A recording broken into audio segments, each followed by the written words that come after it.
حبايبي، قبل ما يبدأ الفيلم تعالوا نصلي على النبي الأول، وما تنسوش اللايك والشير والاشتراك في القناة. جيت وجبت لكم ملخص الجزء الثاني من الفيلم الهندي الخريج العاطل. تعالوا نشوف المهندس بتاعنا بعد ما عمل أول مشروع له وحقق النجاح الكبير ده هيعمل إيه. تفتكروا هيقدر يحافظ على النجاح ده ولا لأ؟ طب لو عاوزين تعرفوا أنا بقصد أقول إيه، تعالوا بينا نشوف الملخص مع بعض، بس يا ريت تكملوا للآخر ويلا بينا. يبدأ فيلمنا بحفل تكريم IDC العالمية لجائزة أفضل مهندس في هذا العام، وبياخد جائزة الابتكار العالمي فينود واللي بتكون من شركة فاسوندرا للبناء، وبتاخد جائزة أفضل مصممة شويتا من شركة فاسوندرا برضو، وبتحصل فاسوندرا نفسها على جائزة أفضل مهندس معماري. وبتظهر فاسوندرا نجمة متألقة في نفسها وبتطلع تستلم الجائزة وبتقول أنا فخورة لأن موظفين شركتي فازوا بمعظم الجوائز، وبتشكرهم. وبيفوز بجائزة أفضل مهندس لهذا العام راجو من شركة أنيتا، وبتطلع أنيتا تستلم الجائزة بدل راجو، وبتقول إننا أصرنا على راجو كتير علشان يجي يستلم الجائزة بنفسه، لكن هو رفض وطلب إننا اللي أجي استلمها بداله، وإحنا فخورين جدا إن عندنا مهندس زيه لأنه إنسان موهوب. وفاسوندرا بتسأل السكرتير بتاعها مين راجو ده، فبيقول لها مهندس قدم مشروع للأحياء الفقيرة السنة اللي فاتت وتحول الأمر لثورة هائلة.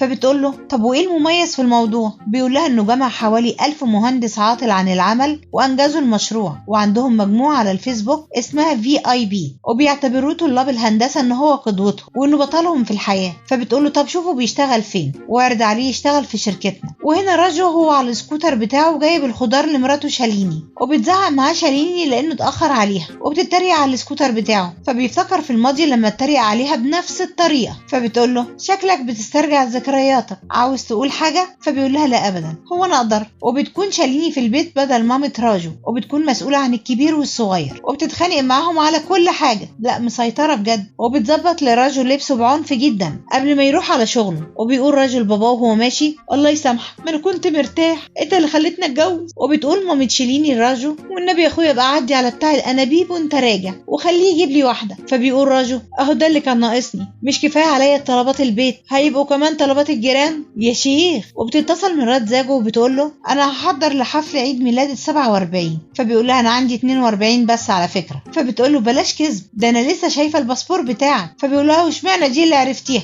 انت ما بتعرفيش تفك الخط اصلا. وبيجي مانيكيام وبيقول لزاجو نتائج تحاليلك طلعت والسكر والضغط عاليين جدا، خد بالك من صحتك شويه، انت بتكبر على فكره. فبيقول له مين اللي قال كده، انا عندي 37 سنه. فبيقول له بلاش كذب، مراتك لسه مورياني الباسبور بتاعك، الله يخرب بيتك انت ومراتي. وبيجي راجو وبيركن السكوتر بتاعه وسط عربيات فخمه جدا. فبيقول زاجو المانيكيام انا مش عارف هو مش مكسوف وهو بيركنه ازاي يركنه هنا بس. فبيقول له مانيكيام طب ويتكسف ليه يا عم، دي قطعه اثريه ونادره الوجود كمان. وبيدخل راجو الشركه وبيلاقيهم عاملين له احتفال وبيهنوه بلقب افضل مهندس. وبيقول رمل راجو شركه فاسوندرا عاوزين يعملوا معاك اجتماع، شكلهم كده عاوزين يعرضوا عليك تشتغل في شركتهم يعني بعد ما خدت لقب افضل مهندس. فبيقول له راجو لا مش عايز، انا هفضل هنا لحد ما اقدر افتح شركه لنفسي انا ومجموعتي اللي على الفيسبوك كلهم. فبيقول رم بس دي فرصه ذهبيه وهتساعدك كتير جدا في حياتك وفي شركتك اللي انت عاوز تاسسها كمان. فبيقول له راجو يا سيدي مش عايز، انا مرتاح هنا. فبيقول له رام طب روح الاجتماع من باب المجامله. فبيروح راجو على شركه فاسوندرا وبيدخل يقابل فاسوندرا نفسها. فبتقول له فاسوندرا من غير حتى ما تبص له امر تعيينك مع سكرتيرتي، روح استلمه منها. فبيقول لها راجو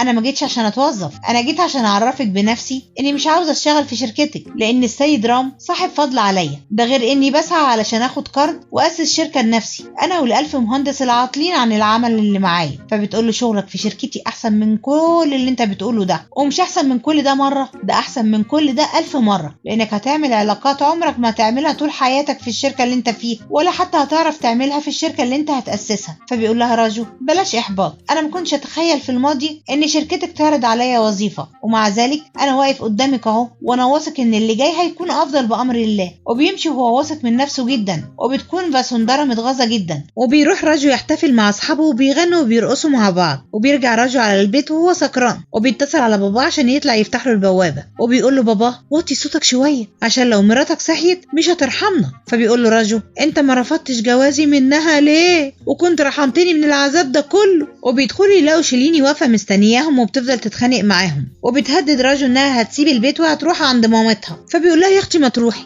انا نفسي مره تنفذي تهديدك ده. وبيفضل يسخر منها. فبيخرج كارتيكو بيشيل راجو وبيقول له راجو نصيحه مني يا ابني اوعى تفكر انك تتجوز ابدا. وطبعا تاني يوم الصبح وكالعاده بيصحى راجو وهو ناسي كل حاجه حصلت، وبيحكي له كريتيك عن اللي حصل. فبيقول له راجو معقول انا كنت بالجراءه دي مع شيليني؟ فبيقول له شوف ازاي. وبيروح راجو لباباه في نادي الفكاهه، فبيقول له بابا انا فعلا بدعمك، بس مش معنى كده ان عاجبني اللي انت بتعمله ده ابدا. فبيقول له راجو انت محسسني اني سكير، دول كانوا مجرد كاسين شربتهم وخلاص. فبيقول له بلاشهم، طالما مراتك بتتضايق يبقى بلاشهم. فبيقول له راجو انا زهقت، اعمل ايه يعني؟ ما هي بتعلق على كل حاجه بعملها وبتفضل تزعق على طول. فبيقول له كل الستات كده، روح اشتري لها ورد وجرب انك تصالحها. فبيسمع راجو كلام باباه وبياخد الورد وبيروح يقدمه لشيليني. فبتتخانق شيليني معاه، تصدقي بقى ان هو عنده حق، وبتقول له ايه المناسبه؟ اعترف، عملت مصيبه. عملت ايه علشان كده جاي وجايب لي ورد؟ فبيقول لها والله ما عملت حاجه صدقيني. فبتقول له والله ما مصدقاك، وبتمسك في خناقه، لا ده انت حقيقي بومه. وبتقول له شكلك بتخوني مع واحده تانية، والله من حق. فبيسمعهم باباه وبيقول لكريتيك خلينا ننفد بجلدنا لان انا صاحب الفكره دي، خد هنا تعال. وبيطلعوا بسرعه على السطح. فبيقول له كريتيك انا زهقت من خناقهم اللي مش بيخلص ابدا ده. وبيبصوا يلاقوا راجو قاعد في الخيمه، وبيكون يا حبيبي قاعد بيندب حظه. وبيقول لباباه مش انت اللي قايل لي الفكره وبعدين خلعت وجاي على هنا؟ فبيقول له ايوه قلت لك على الفكره، بس ما ينفعش اتدخل بينكم، بس انا عندي فكره تانية وان شاء الله بقى المره دي هتظبط معاك تاني. فبيساله ايه هي يا بابا؟ فبيقول له احجز تذكرتين سفر تكون ليك انت وهي وقضوا وقت جميل مع بعض. فبيسمع راجو كلام باباه وبياخد التذكرتين وبيروح لشيليني عند مامتها، وبيقول لها انا حجزت لنا تذكرتين سفر علشان نسافر على كل منالي. فبتضربه وبتتخانق معاه وبتقول له انا مش قايل لك ان فرح ابن عمي راجيش الاسبوع ده، انت عاوز تهرب منه؟ فبيقول لها يا ريتني ما حجزته، معلش نسيت، هروح ارجعه وهجيب لك هديه لفرح ابن عمك راجيش وهجيلك على طول. وبتعلن الاخبار ان حصل زلزال في كل منالي. فبتقول له مامت شاليني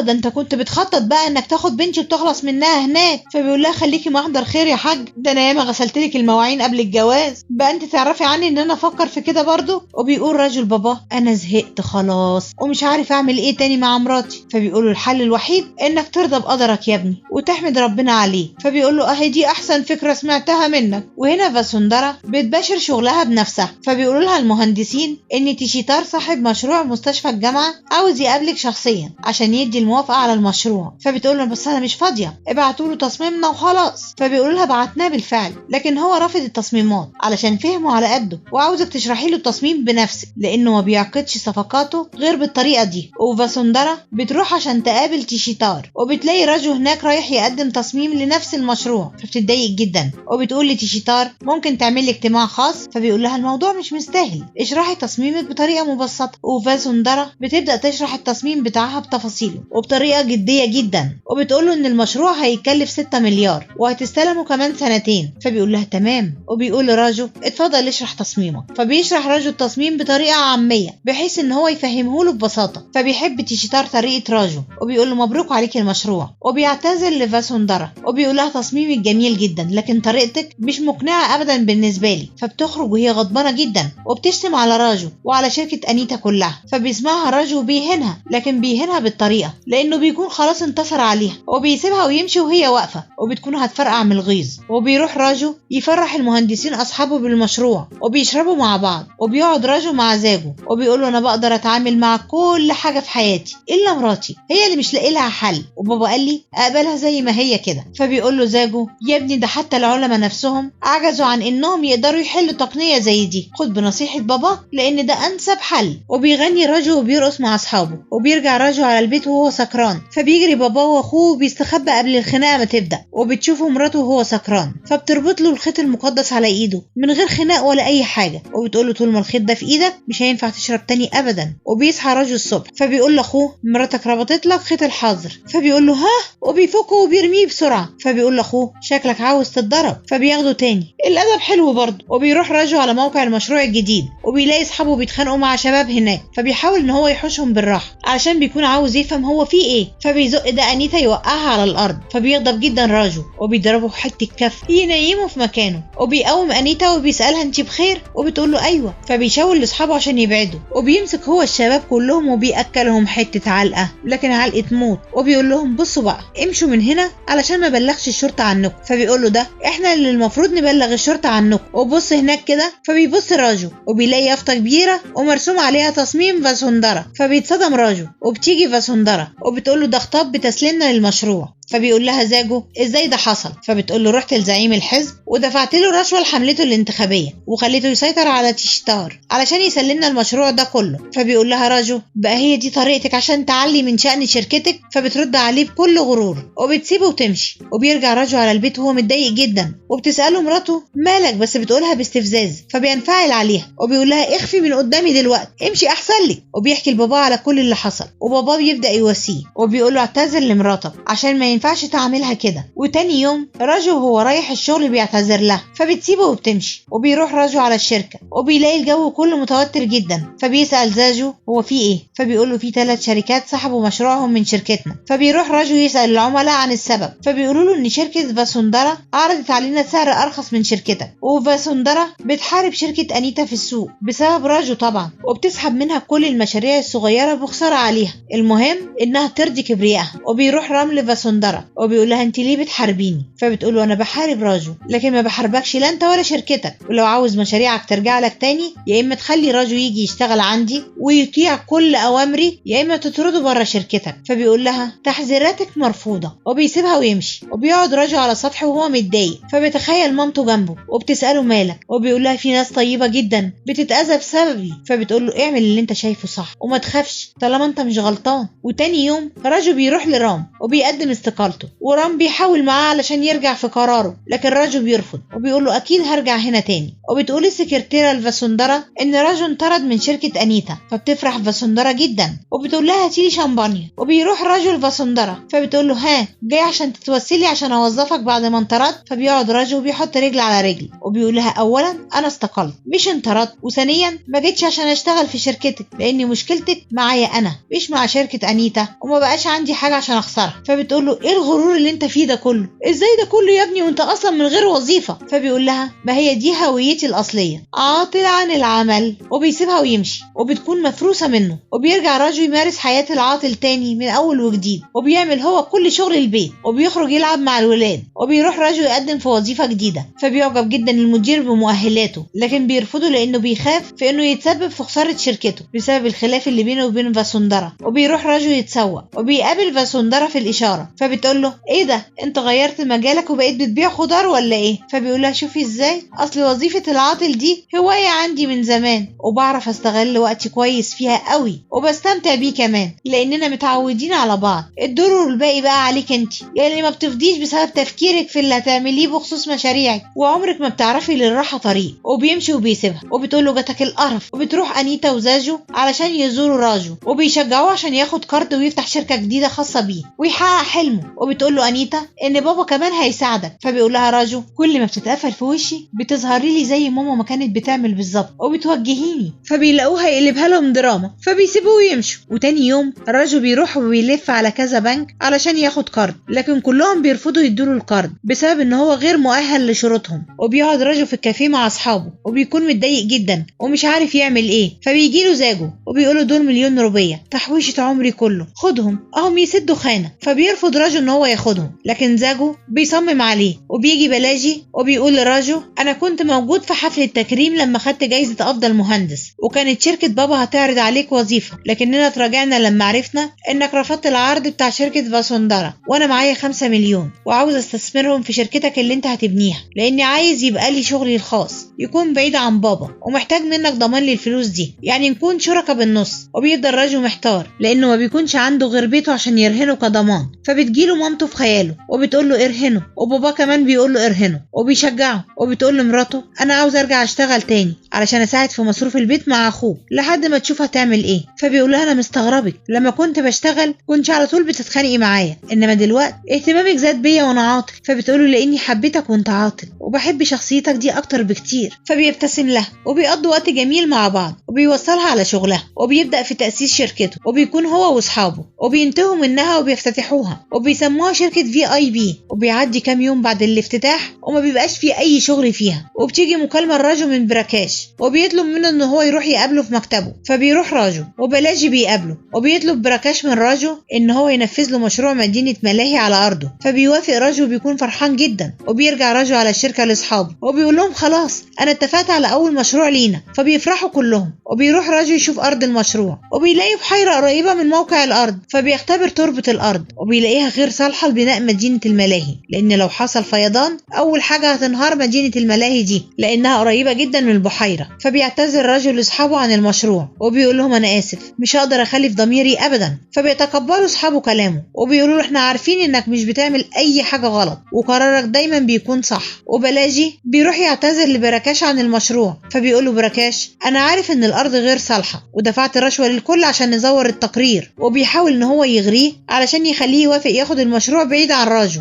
فبيرفض بلاجي وبيقول له أنا مش ممكن أبدا أقطع راجو في ظهره، وبيسيبه ويمشي. وبيعرف راجو إن فاسوندرا قبلت المشروع بتاع براكاش، فبيروح علشان يقابلها ويعرفها على أضرار المشروع، لكن هي بترفض إنها تقابله. فبيروح راجو الموظف الحي وبيقدم له وثائق تقرير اختبار التربة، وبيقول له المنطقة دي من ضمن المناطق المحظورة بسبب إنها معرضة للفيضان، أنت إزاي تدي موافقة على مشروع زي ده؟ فبيكذب عليه الموظف وبيقول له إن خد الموافقة بدون إذني، أنا هتصرف وهحل الموضوع ده. وبعد ما راجو بيمشي بيتصل الموظف على براكاش وبيقول له راجو جايلي ومعاه تقرير يوديني في 60 داهية، اتصرف معاه وإلا أنا ماليش دعوة بالموضوع ده. فبيقول له براكاش ما تقلقش، فاسوندرا أخذت المشروع وأنا رشيت موظف عندها عشان ما يخليهاش تعرف أي حاجة عن الموضوع ده، وأنا على قد ما أقدر هوقع بينها وبين راجو عشان لو حاول إن هو يقول لها أي حاجة ما تصدقوش. وبراكاش بيروح يقابل فاسوندرا وبيوصل لها فكرة إن راجو غيران جدا بسبب إنها خدت المشروع وإنه هيحاول يعمل أي حاجة عشان يوقف لها المشروع. وبيشوف براكاش راجو وهو خارج من شركة فاسوندرا، فبيعرض عليه رشوة 5 مليون وبيقول له استغنى عن بلاجي وكون مدير في الشركة الواحدة وساعدني في مشروعي وبس. فبيرفض راجو وبيقول له أنا مش خاين. فبيقول له براكاش على فكرة بقى فاسوندرا عارفة كل حاجة عن الموضوع ده وكلامك مش هيأثر عليها أبدا. فبيمشي راجو وبيطلب من السكرتير إن هو يبلغ فاسوندرا إنه عاوز يقابلها ضروري، لكن فاسوندرا بترفض تقابله مرة تانية. فبيضحك براكاش عليه فبيقول له راجو ما تفتكرش إني سهل، طالما حطيت مشروعك في دماغي وحياة أمي ما هتحط في الأرض دي طوبة واحدة وهتشوف. وبتروح فاسوندرا على الموقع عشان تبدأ مشروعها وبتلاقي إن راجو والألف مهندس عاملين احتجاج هناك وقاعدين في الأرض. فبتقول للسكرتير اتصل لي بالشرطة، وفعلا بتيجي الشرطة وبيقول لهم المفتش فضوا الاحتجاج ده وبلاش تضطرونا إن احنا نلجأ للعنف. فبيقولوا له على فكرة احنا كلنا مهندسين ولو لمستونا هنصوركم وهننشر المقطع على النت. وبيقول له راجو انا معايا دليل على عدم جواز بناء مشروع الملاهي على الارض دي، ومعرفش ازاي شركه مشهوره زي شركه فاسوندرا ما تعملش الابحاث الضروريه قبل ما تقبل مشروع زي ده. فبيمشوا الشرطه وبيسيبوهم هم، وبتقف فاسوندرا وهي متغاظه جدا وبتبص تلاقي عربيات وسائل الاعلام داخله عليهم. فبيقول لها السكرتير الامر خرج عن سيطرتنا ولازم تمشي. فبتمشي وبيفهم رجل الاعلام مشاكل المشروع كلها وبيديهم الاثبات على كلامه وبينشروه. وده بيقول له على فكره بقى انت بتعمل ده كله للدعايه. فبيقول له راجو فعل الخير مش محتاج دعايه، وده اول مشروع يجي لشركتي وكنت ممكن اقبله واخد فلوس كتيره جدا من غير وجع دماغ ولا حاجه، لكن في المستقبل لو مدينه الملاهي دي انهارت ضميري عمره ما هيكون مستريح ابدا، لا انا ولا المهندسين صحابي. وبيتصل المفوض على المفتش وبيقول له اتصرف في الاحتجاج ده، انا مضغوط بسبب نفوذ فاسوندرا. فبيروح المفتش وبيقبض على راجو هو واصحابه، وبيقول راجو لاصحابه امشوا من غير مشاكل لانهم بينفذوا اوامر. وفاسوندرا بتشوف التصريح بتاع راجو في الاخبار فبتقول للسكرتيره فعلا الارض دي قريبه جدا من البحيره. فبتقول لها ايوه. فبتقول لها فاسوندرا طب وازاي ما حدش يقول لي حاجه زي دي؟ وبيقول راجو لاصحابه احنا كده عملنا اللي علينا وعرفنا الناس المشكله وسيبوا الباقي بقى عليهم هم. وبيشوف الناس تصريح راجو وهم اللي بيتحركوا وبيقدموا شكوى ضد براكاش، وبيفرج المفتش عن راجو وعن اصحابه كلهم، وبيستقيل الوزير اللي ادى الترخيص ببناء الارض دي، وبيتوقف الموظف اللي ادى الموافقه عن العمل. وبتتعرض شركه فاسوندرا لخساره كبيره جدا بسبب انها قبلت المشروع ده، وبيسحبوا العملاء كلهم منهم مشاريعهم. وبيروح راجو على شركته وبيلاقيها متدمره، وبيقولوا له اصحابه اكيد براكاش او فاسوندرا هم اللي عملوا كده، سيبنا نروح ندمر شركاتهم. فبيقول لهم بلاجي احنا ما عندناش دليل ضدهم. وبيقعد راجو وهو متضايق، وبتتعصب فاسوندرا على براكاش وبتقول له انا خسرت سمعه شركتي بسببك انت.